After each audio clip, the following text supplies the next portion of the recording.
The clock struck midnight in a nearly empty restaurant where soft jazz hummed through the speakers. The lights were dim, and the only sound besides the music was the gentle clink of silverware against porcelain. The waitstaff whispered quietly as they wiped down tables preparing to close. Then the door opened and a man in a dark suit stepped in.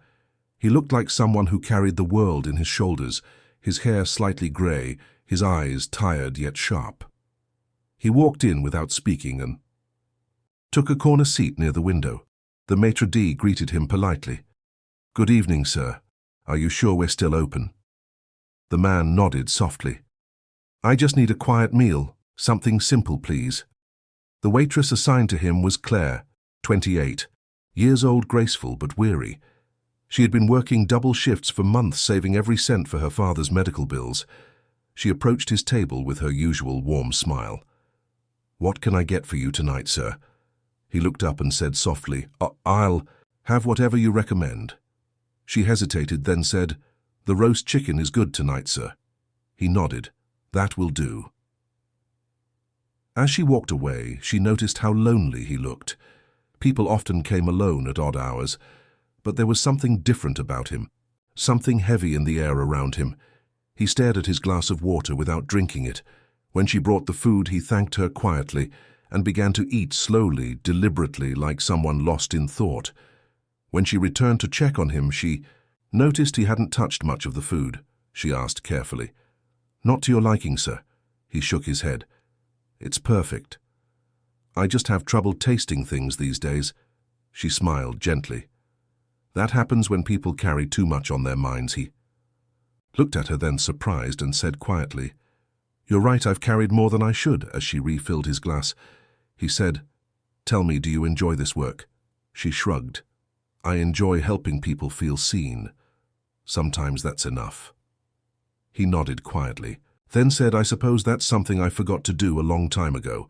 When he was done, he paid in cash, leaving a large tip, far larger than expected.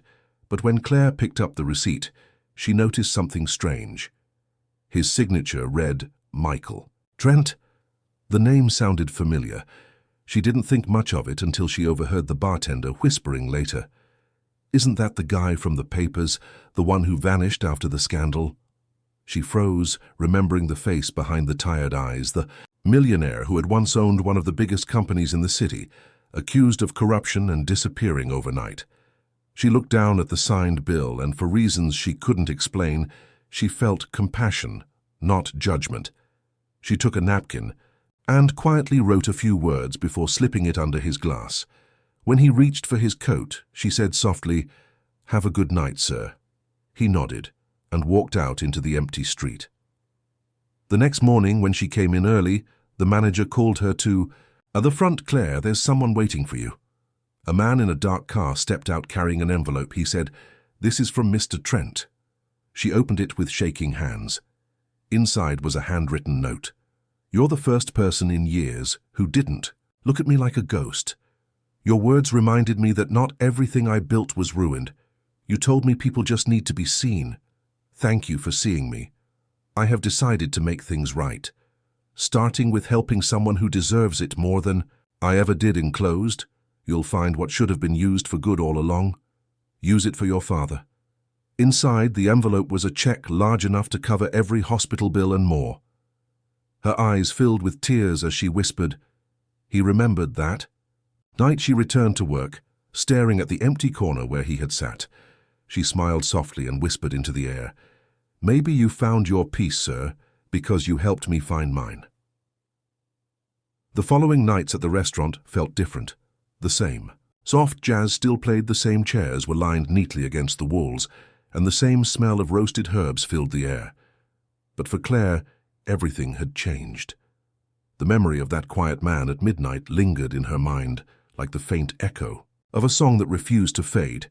She still worked the late shift, but every time the door opened, her eyes darted toward it, hoping to see him again. She didn't want to thank him for the money, though that alone had saved her father's life. She wanted to thank him for something deeper, for reminding her that kindness still found its way into broken hearts. A week later, the manager approached her while she was serving coffee to a couple in the corner. He said softly, "Claire, Someone is asking for you.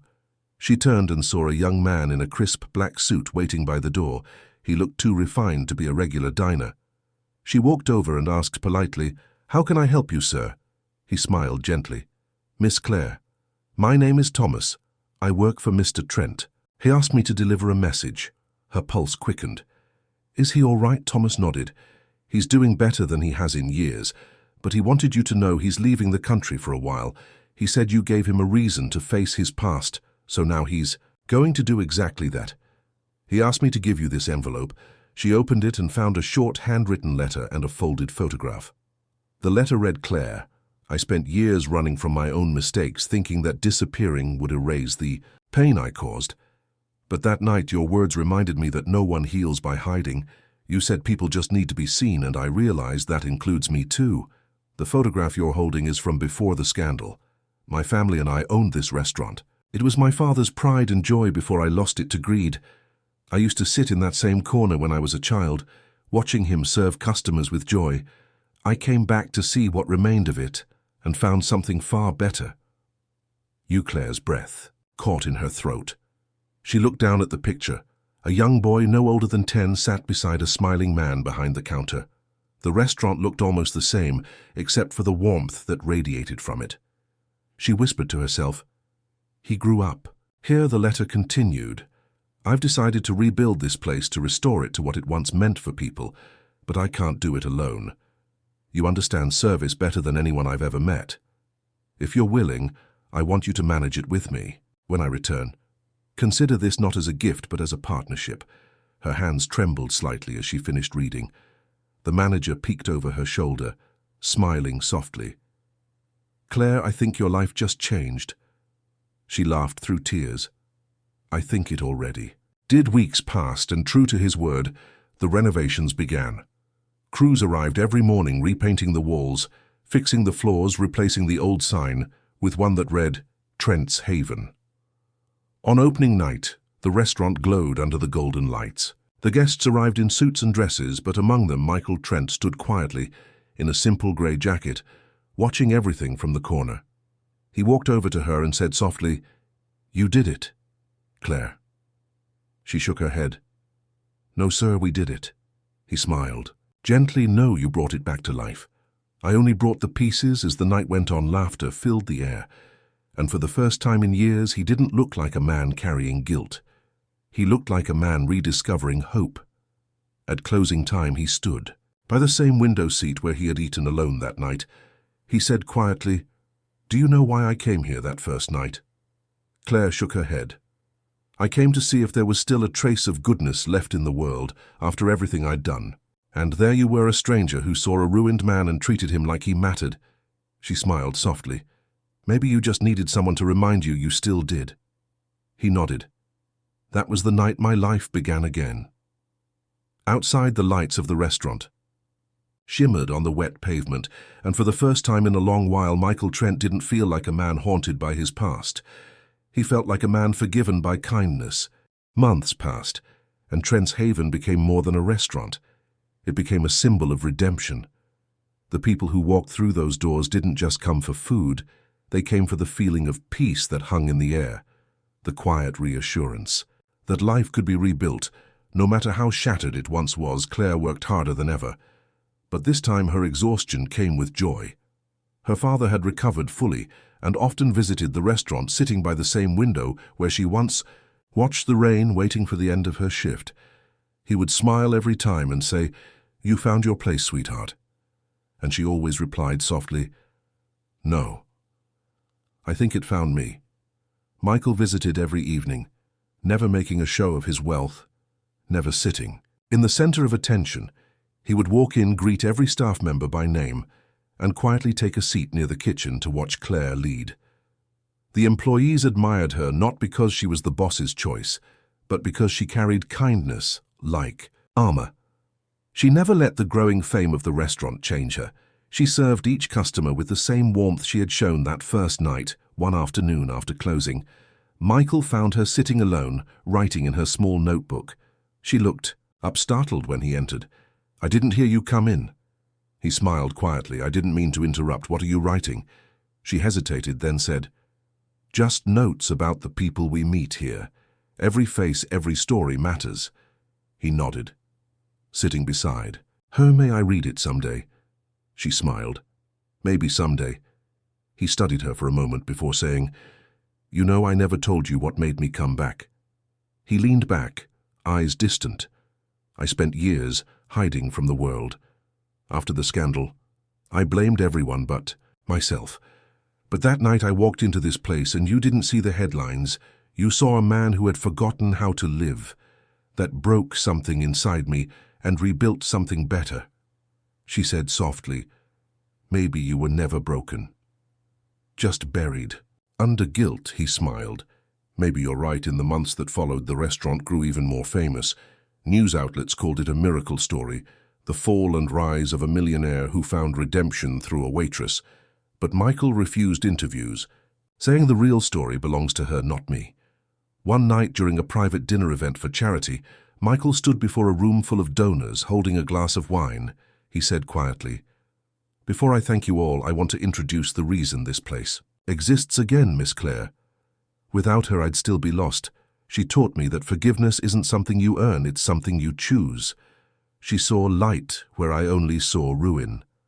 The guests applauded, but Claire blushed, shaking her head, whispering, I just did my job, he smiled. You saved my life by doing it. After the event, as the guests left and the lights dimmed, Michael walked to the same table where it had all started, the table where he once dined alone in silence.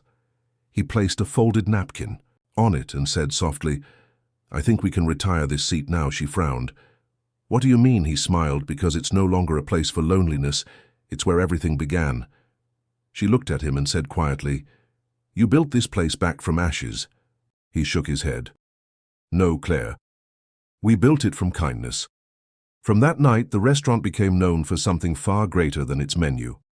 Every table had a small note tucked under the candle holder, handwritten by Claire, with the same message she once wrote for him years ago. Sometimes people carry storms inside them. You can't stop the rain, but you can offer them shelter until it passes. And every person who read that note felt a little less alone, without even knowing why.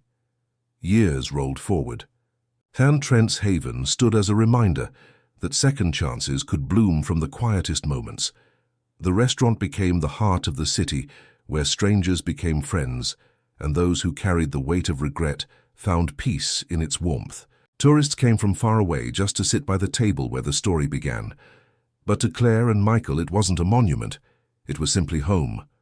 Claire had grown from waitress to partner, not through titles, but through trust. She handled the staff, the books, and the people with the same calm grace that once moved a broken man to tears. She trained her waiters to greet every guest with genuine care, saying, Every person who sits here has a story, and you never know which one might change yours, Michael. Meanwhile had changed in ways the world never expected. The man once known for arrogance and ambition now spent his mornings volunteering at shelters, bringing leftover meals from the restaurant. He never spoke about the scandal again, but people noticed how his eyes softened when someone mentioned forgiveness one autumn evening. Claire walked into his office to find him sitting by the window, staring at an old photograph on his desk. She smiled. You still keep that picture? He nodded. It reminds me where I came from. The photo showed him as a boy sitting in the same restaurant beside his father before everything went wrong. Claire leaned against the doorframe and said softly, You kept your promise. He looked up. Which one? She smiled. You said you'd make things right, and you did. He chuckled lightly. Maybe because you never stopped believing that I could. A few months later, the restaurant celebrated its 5th anniversary under their partnership. The staff surprised them with a small gathering after hours. The walls were strung with golden lights, and the smell of cinnamon and roasted coffee filled the air. One of the cooks stood up with a grin and said, Mr. Trent, we all used to think this place was about food, but now we know it's about family. He looked at Claire, who was wiping a tear, and nodded quietly. Family indeed, as the laughter filled the room. Michael tapped his glass to speak. Thank you all for reminding me what life feels like. I lost everything once because I forgot that success without humanity is failure in disguise. Then he paused, looking directly at Claire. I found my redemption the night I met a woman who refused to treat me like a ruined man.